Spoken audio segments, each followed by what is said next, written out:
अस्सलाम वालेकुम एवरीवन, कैसे हैं आप सब लोग। उम्मीद करती हूँ कि बिल्कुल ठीक होंगे। तो आज मैं लेकर आई हूँ मनीषा राणा का नावल नहीं बल्कि ये नावल है उसकी बेस्ट फ्रेंड का, जिसने रिक्वेस्ट की कि उसका नावल मैं अपने चैनल पर दूँ।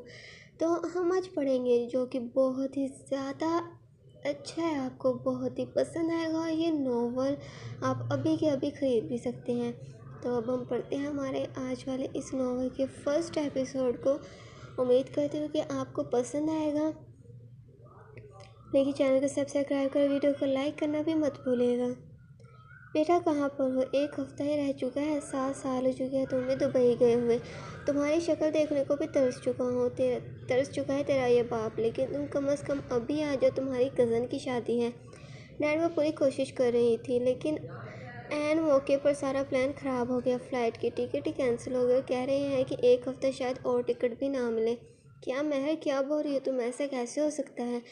हमेशा तुमने यूं ही बहाना बनाया है यहाँ पर, सिर्फ ना आने की वजह से। अगर तुम्हारी माँ हम दोनों को छोड़कर चली गई है, लेकिन इसका मतलब ये तो नहीं कि तुम्हारा बाप भी मर चुका है, जो तुमने एक मरतबा भी वापस आने की कोशिश ना की। आखिर वो जज्बाती वो लफ्ज़ बोली गई जो महर को सबसे ज़्यादा तकलीफ पहुँचाने वाला था। डैड प्लीज़ आप ऐसे तो मत कहिए। मैं बस इस वजह से नहीं आती क्योंकि मुझे गांव का माहौल पसंद नहीं। आखिर मेरी मॉम भी तो आपकी दुश्मनियों का निशाना ही बनी। तब तो शायद आप अपनी बेटी को भी खो देते अगर वो शख्स ना आता। बेटा इस बात का दुख और साथ ही शुक्रिया अदा भी करता हूँ खुदा से कि शुक्र है इस रिश्ते को भेज कर अल्लाह ने मेरी बच्ची को तो बचा लिया। दोनों अपनी बातों को किए सुरदा हो चुके थे, लेकिन महर एक बार फिर से कुछ भुलाए। डैड छोड़े सब बातों को और कोई बात नहीं। अगर मैं दुबई दीबा की शादी में ना भी आ सकी तो कुछ नहीं होता, बाद में आ जाऊंगी। बेटा क्या कह रही हो तुम? क्या अपनी सबसे फेवरेट कज़न का भी एहसास ना है तुम्हें? आके वो गुस्सा करने लगे। महर जो कि गाड़ी को चलाए अपने घर की तरफ जा रही थी और कब से अपने डैड को तंग किया जाए। जितने इसके डैड एक्साइटेड हो रहे थे अपनी बेटी को अपने सामने देखने के लिए, इतनी एक्साइटमेंट इसे भी हो रही थी। लेकिन तभी इसकी नज़र रास्ते पर पड़ी। कुछ लोग खड़े थे और एक काले रंग के कुर्ते को पहने शख्स किसी को मार रहा था चमड़े के बेल्ट के साथ। सब लोग खड़े तमाशा देखने में मसरूफ़ थे, लेकिन इस मंजर को इग्नोर किया महर के लिए जा पाना इम्पॉसिबल था, क्योंकि वो एक बहादुर लड़की थी। नाइंसाफ़ी को बर्दाश्त करना इसके लिए बेहद मुश्किल था। Dad I call you later कहे इसने फ़ोन कट कर दिया और ख़ुद गाड़ी को रोक इससे बाहर निकली। काले रंग की जीन्स के साथ लाल रंग की शर्ट, जिसका अगला हिस्सा पैंट के अंदर दिया हुआ था। आंखों पर ग्लासेस, सफ़ेद रंग के स्नीकर्स पहने हुए वो शदीद गुस्से से शख्स के करीब जाने लगी। इस काले कुर्ते में मलबूस शख्स ने पाँव में बेहद कीमती और खूबसूरत खुसे को पहना हुआ था। एक लड़के को बेल्ट से मारे जाए ज़मीन पर करीब लड़की बैठी रो रही थी, यानी कि ज़रूर को इज़्ज़त के मामले को लिए ये ड्रामा चल रहा था। एक बार फिर से वो गाली निकालते इस लड़के को बेल्ट मारने लगा, जो कि पहले से ही मार खा कर खून हाथों को जोड़े से रोकने का बोले जाए। लेकिन अब की मरतबा इसका बेल्ट से इस लड़के पर वार करना। महर ने रास्ते में बेल्ट को पकड़े रोक लिया। ऐसी हरकत किसी लड़की की पहली मरतबा देख वहाँ पर मौजूद हर शख्स का मुंह खुले का खुला रह गया, क्योंकि ऐसी हरकत करने की किसी मर्द में भी हिम्मत न थी और ये लड़की होकर ऐसी गुस्ताखी कर बैठी। वो शख्स जिसकी पेशानी पर गुस्से से बल पड़े हुए थे, सुर्ख आंखों के हमरा महर की जानिब देखा। ये क्या जहालत लगा रखी है? क्यों मार रहे हो यूं बेरहमी से इसे? महर ने शदीद तैश में आए इस शख्स से पहली बात कही। तो है कौन तेरी इतनी हिम्मत जो तू अरमान चौधरी को रोके, जिसके हुक्म से इस गांव में लोग सुकून की सांस तक लेते हैं? और तेरी इतनी औकात जो तू मुझे जहालत बताए? छोड़ बेल्ट को। आखिर बगैर लड़की होने का लिहाज के उसने उल्टा महर को ही बातें सुना दी। तो वो इन गांव वालों का फेल होगा, मुझे इससे कोई लेना देना नहीं, लेकिन खुद के सामने किसी के साथ हो रही ज़्यादती मुझसे हरगिज़ बर्दाश्त नहीं। और तुम होते कौन है इनकी की गलती की सज़ा देने वाले? महर भी हर बात का जवाब बगैर डरे दे रही थी। इस गांव का बाप हूँ मैं, जो चाहे करूँ। और तुझे बहुत तकलीफ़ हो रही है इसे मारने पर, तो ठीक है। वैसे भी इतनी गर्मी में इसे मार कर मैं खुद क्यों थक रहा हूँ? तंजिया मुस्कुराहट से वह बेल्ट को ज़मीन पर फेंकी, अपना हाथ अपने करीब खड़े शख्स की जानिब किया, जिसने फ़ौरन से बंदूक को निकाली से पकड़ा दी। तेज़ी से रिलोड किए वह ज़मीन पर पड़े लड़के की जानिब किए। इसका किस्सा यही तमाम कर देता हूँ। महर जो कि इसे मारने पर गुस्सा हो रही थी, लेकिन अब अपने सामने किसी की जान लेने जैसी बात कैसे सहन कर लेती। पास बैठी लड़की भी हाथ को जोड़े, मैम जी रोक लें, हम मोहब्बत करते हैं एक दूसरे से, हमारी जान मत ले, क्योंकि कोई गुनाह तो नहीं किया हमने। महर जो कि इनकी मदद कर रही थी, वो मज़ीद इसकी मदद मांगने लगी। तुम इन दोनों में से किसी को भी कुछ नहीं करोगे, पीछे करो बंदूक को। महर जिसके चेहरे पर डर की बजाय सिर्फ परेशानी थी कि वो अपनी नज़रों के सामने किसी की भी जान नहीं लेने देगी, ऊंची आवाज़ में बोली। तिरछी नजरें किए वो महर को चिढ़ाता कि शायद इसकी ही जिद में वो यूं इस लड़की की जान ले रहा था। ट्रैगर को दबाने लगा, जिसे देख महर ने शदीद गुस्से में अरमान के सीने पर हाथ मेरे से पीछे की जानिब धकेल दी। मैंने कहा, पीछे करो इस बंदूक को। अब की मरतबा इसकी आवाज़ कांप उठी थी, लेकिन शायद इसकी यह हरकत महर को मुश्किल में डाल गई। वो इस बंदूक का रुख महर की जानिब करते इसकी पेशानी पर रख गया। अरमान के वो कांधे से थोड़ा ऊपर तक थी, इस वजह से इस बंदूक को अपनी पेशानी पर रखे देखने लगी। समझती क्या है खुद को, बहुत फेवर आ रही है इन दोनों की। तो फिर ठीक है, इनकी जगह तुम मरने के लिए तैयार हो जा, क्योंकि किसी के मामले में टांग नहीं अड़ानी चाहिए। इन चीज़ों से डरती नहीं हूँ मैं। अगर किसी को गुनाह करने से रोकने का अंजाम यही होता है तो फिर ठीक है, चलाओ गोली। रुके क्यों हो, चलाओ। महर जिसकी आंखों में इस बंदूक को अपनी पेशानी पर रखने के बावजूद खौफ को ना पाए अरमान हैरान था, बल्कि वो तो खुद कह रही थी कि वो चला देगी गोली। बहुत गर्मी भरी पड़ी है तुझमें, बहुत शौक है मर्दों के मामले में पड़ने का।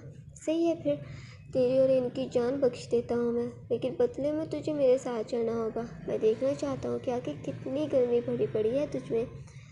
बंदूक को वापस अपने आदमी को पकड़ा, वो इंतहा दर्जे के बेहुदा बात कर गया। अरमान की बात पर वहाँ पर मौजूद सभी लोग हंसने लगे, लेकिन महर जिसकी अपनी इज्जत पर बात आन पड़ी थी, बगैर किसी भी बात का लिहाज के एक जोरदार थप्पड़ अरमान के चेहरे पर दे मारा। और ऐसे बात करने की तमीज़ सीख कर आओ। पहली मर्तबा सबके सामने जिस गांव में इसकी इतनी इज्जत और रोब है, एक शहर से आने वाली लड़की ने थप्पड़ मार दिया।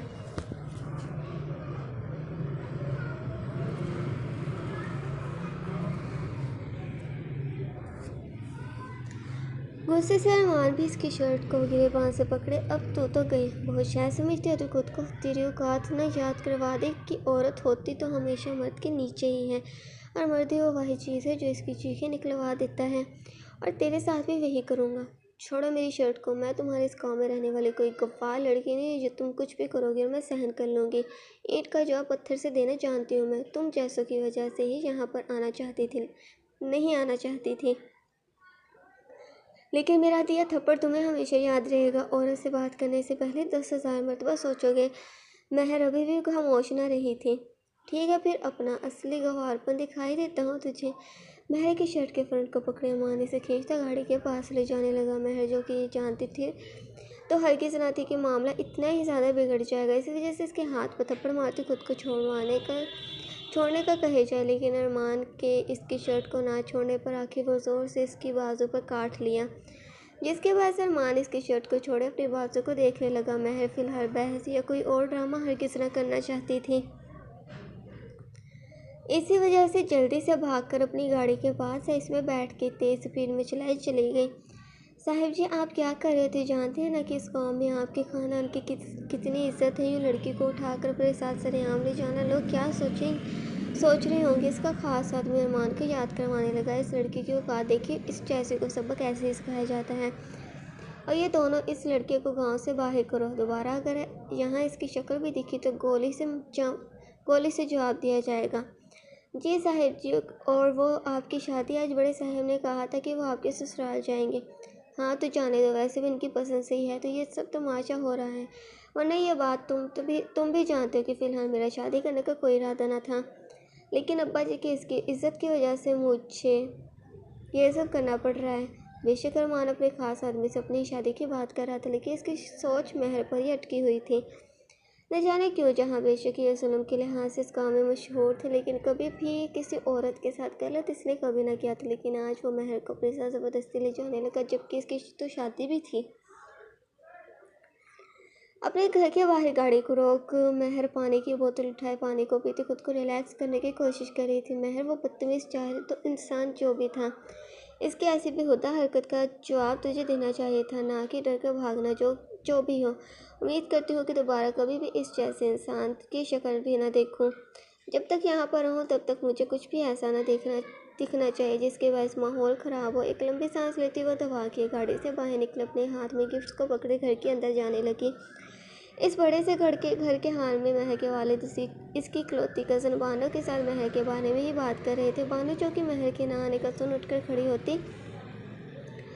ऐसे कैसे चाचा जी, चाहे मुझे घसीट कर ही इसे लाना क्यों ना पड़े, मैं लेकर आऊँगी, क्योंकि अब इस वक्त इसकी ज़रूरत है मुझे, और अब अगर वो ना आई तो मेरे लिए मुश्किल हो जाएगी।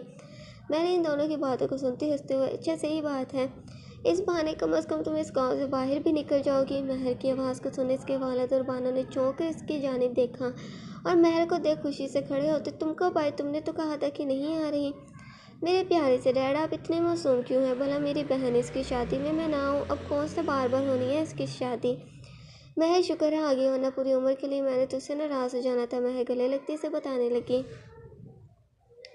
तभी तो आई हूँ। वैसे तुम किससे करी है शादी? यूँ ही बेचारा बदनसीब, कौन है बेचारा बदनसीब जिसे तुम जैसे कोई हिलना पड़ेगा। सर पर हाथ मारे महर आते ही मजाक करना शुरू होगी। जब भी महर इससे शादी की बात करती बानो का मुंह बन जाता। बेटा बहुत अमीर घराने के इज्जतदार लोग हैं, इस गाँव में बहुत नाम है इनका, इनके इकलौते वारिस से ही हो रही है शादी। उम्मीद करती हूँ कि वो अच्छे लोग हो। महर को और मान याद आ गया। अच्छा महर चल, कमरे में बहुत सारी बातें करनी है तुमसे। और ये क्या लाई है? गिफ्ट्स को देख बानो ने सवाल किया।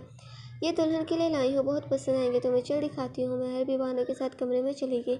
अच्छा तो बानो ये बताओ, दुल्हे मियाँ से मिली, कैसे दिखते हैं, कैसे बात करते हैं, क्या वो भी जाहिल इस गाँव को कि बाकी लोगों की तरह मानकर तसव्वुर की? इसलिए बानो के होने वाले शौहर के बारे में पूछा। मैं तो नहीं मिली अभी तक, क्योंकि तुम जानती तो हो ही हमारे गांव का रवाज कहाँ मिलने देती है वो लड़कियों को लड़कों के साथ। क्या कैसी बात कर रही हो तुम? तो तुम अभी तक किससे मिली भी नहीं है, शादी करी है? भला वो जाहिल किस्म का इंसान हो, औरत को जूती समझने वाला। महर तो क्या कर सकते हैं, अब हम जो चाहते हैं वो हो पाना मुमकिन तो नहीं। छोड़ो ये सब बातों को, तुम बताओ कोई बॉयफ्रेंड देखो, सच बताना, अब तो कोई ना कोई तो आ ही चुका होगा तुम्हारी ज़िंदगी में भी। बानो मौजू बदलती महर से पूछने लगी। मानो मुझे नहीं पसंद ये लड़के, प्रपोजल तो बहुत आए हैं, लेकिन क्या करूं, मेरे दिल पर जो काबिज है इसके सिवा किसी भी और के बारे में सोच भी नहीं सकती। महर ने जाने किसकी बात करी थी। महर तुम क्या कह रहे हो? वो कौन है? क्या क्या है? तुम नहीं जानते, फिर भी 3 सालों से इश्क कर बैठी हो। बोला इसने शादी भी कर ली और बच्चे भी हो चुके हैं इसके। ऐसा नहीं हो सकता, तब इस शख्स ने मेरी जान बचाई। शक्ल तो ना देख सकी, लेकिन इसकी खुशबू अभी भी महसूस कर सकती हूँ मैं, और मैं शादी करूँगी तो इससे, वरना पूरी ज़िंदगी यूँ ही गुजार दूँगी। महर जो कि पहले से इस कदर किसी अनजान शख्स के इश्क में मुब्तला थी, अपनी ज़िंदगी के बारे में सोच भी लिया। महर खैरियत, ये सब बातें ड्रामा फिल्मों में अच्छी लगती हैं। वैसे भी अगर वो तुम्हारे सामने आ भी गया तो तुम इसे पहचानोगी कैसे, क्योंकि कौन सा तुमने शक्ल देखी है इसकी। मानो वही एहसास, वही खुशबू मुझे बताएगी कि ये वही है, क्योंकि दिल के मामले हैं। अब ये मेरे दिल में मोहब्बत जब इसके लिए डल चुकी है तो फिर हम मिलेंगे भी, इस बात का यकीन है मुझे। महर जो कि अपनी बातों को कहीं गहरी सोच में मुब्तला हो चुकी थी, शायद इसी शख्स के बारे में सोच रही थी कि अब वो वापस आ चुकी है, क्या पता अभी इससे इसकी मोहब्बत मिल जाए। तो कैसे लगी आपको ये पहला एपिसोड? उम्मीद करती हूँ कि आपको पसंद आएगा। चैनल को सब्सक्राइब करो, वीडियो को लाइक करना भी मत भूलिए।